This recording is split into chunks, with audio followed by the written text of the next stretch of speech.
Hello Aries, Sun, Moon Rising, and Venus Signs. Kamusta po kayo?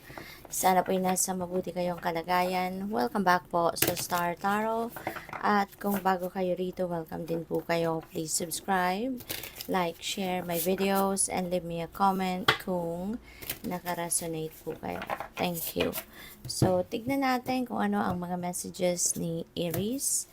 First card po ninyo, Brave. Bravely market your magic. So, Aries, it feels like sa ngayon, parang you are going to take the leap of faith sa ngayon, no? Mas magiging matapang ka na sa ngayon, no? Na ilabas ang kung ano man ang meron ka. Whatever you, what you've got, kumbaga. You're going to share with the world what you've got.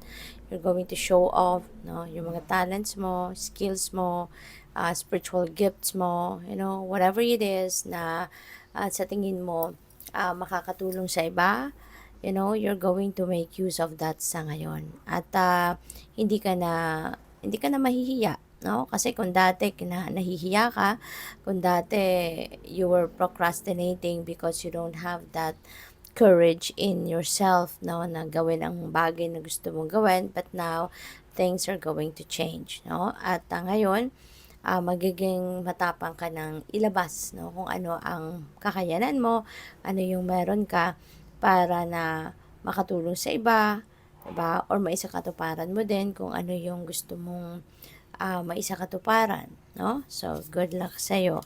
We have prosperity, sisters are happiness and joy. So, napakaganda. Ibig sabihin nito na magiging masayang-masaya ka. You are really going to be feeling happy and joyful, and kasi magkakaroon ka dito ng kasaganaan, magkakaroon ka dito ng opportunity to experience prosperity and abundance. So maaari, no, na kung ano man ang gagawin mo sa ngayon related to this, no, 'di ba, magpapakatapang ka ng mag-take action towards kung ano man yung gusto mong mangyari, whether that is related to business, related to your career, or yung trabaho mo, maybe, diba, ito na yung pagsisimulan or ito na yung pagmumulan ng inyong prosperity and abundance. Kaya magiging happy and joyful ka, no, after that.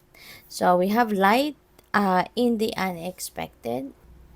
So, for some of you, there are changes dito na po pwedeng mangyari, pero hindi ito yung pagbabagong ine-expect mo, or this could be the circumstances na magugulat ka na lang na ito na yung ganito na ang nangyayari, yung ganon. So, there could be like challenging situations, mga ganyan, mga biglaan na mag-unfold, na problema, maaaring may mga ganyan, or possible din na merong mga biglaang opportunities na dadating, 'di ba, na hindi mo rin sukat akalain. You've never expected those opportunities to come in, like at this point in your life, no? Yung mga ganon ba? Kaya whatever that is, no, na mangyayari, that is going to give you somehow panibagong panibagong uh, mararamdaman, no? Meron kang mararamdamang parang breakthrough, 'di ba? Yung ganon. So, good luck sa'yo. So, tignan natin kung ano pa ang mga mensahe ni Aries. And by the way, maraming salamat muna for subscribing. And if you haven't subscribed yet, subscribe na kayo. And also, maraming salamat din for not skipping the ads. Malaking bagay po yan sa akin. And also, please click the join button sa baba ng video kung gusto po ninyo na mag-join sa membership. Okay? Thank you. So, we have study now. Study to know yourself. Okay? So, parang iba sa inyo dito, baka magkakaroon kayo ng pagkakataon na, or may isip ninyo, na babasa kayo ng mga self-help books, mga ganyan, or siguro meron kayong mentor, or siguro meron kayong mga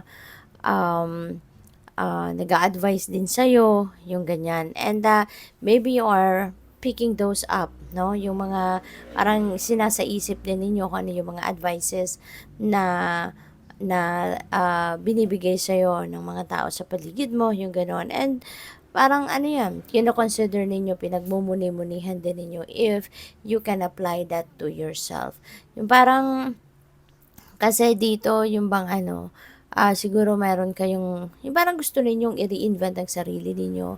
Parang gusto ninyo na mag-improve kayo, mas lalo pa kayo mag-improve, mas lalo pa ninyong ayusin, no? Kumbaga, ang ano ninyo, ang sarili ninyo, yung ganon, no? Kaya, you are reading siguro mga articles, mga, yun nga, no? Yung mga siguro binabasa ninyo ang mga libro na makakatulong sa inyo kung paano ninyo tawag dito, may improve ang inyong sarili and how to better yourself, no?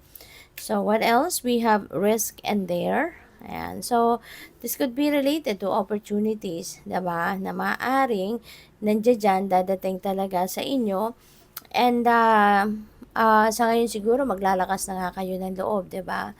With the bravely market your magic, you're definitely going to take a risk. You're definitely going to go for an adventure. Sa ngayon, talagang maniniwala ka, no, na the divine has your back, your spirit team has your back, kasi kaya parang walang makakapigil sa iyo, 'di ba? Na gawin itong bagay na ito, no, kung ano man itong endeavor na 'yan or new ventures na papasukin ninyo, you're going to take the leap of faith, no, sa ngayon. Kasi wala kang ano, hindi ka naman nagwo-worry kasi alam mo, sigurado ka sa sarili mo, nakakayanin mo 'to kasi the universe has your back. Okay? So yung faith mo ang mas nagpapalakas ng loob mo dito. So we have invite peace. Ayan, for some of you Aries, maaari na naguguluhan kayo. Some of you may be experiencing muddled mind, confused, kaya parang gusto ninyo na yung bang magpahinga, okay? Magpahinga and gusto ninyo ma-experience yung tranquility and peace. Kasi nga siguro, there are so many things that are bothering you at this time, you know? Kaya parang hindi rin siguro hindi kayo you can't make up your mind, no? Siguro hindi lang iisa yung nagkakaroon kayo ng idea to do something at kaya siguro na kaya siguro na parang gusto nyo muna na gusto mo muna ninyo na wala muna kayong gagawin for now and you just want to rest. You just want to embrace peace and serenity. You know, minsan talaga, 'di ba, may nararamdaman tayo na parang ayaw natin magtrabaho, ayaw muna natin na maging busy. Gusto rin natin ng break, gusto natin ng time out, and that could be something na gusto ninyong mangyari ngayon muna sa sarili ninyo. So, good luck. Thank you for watching. Love and light. Namaste.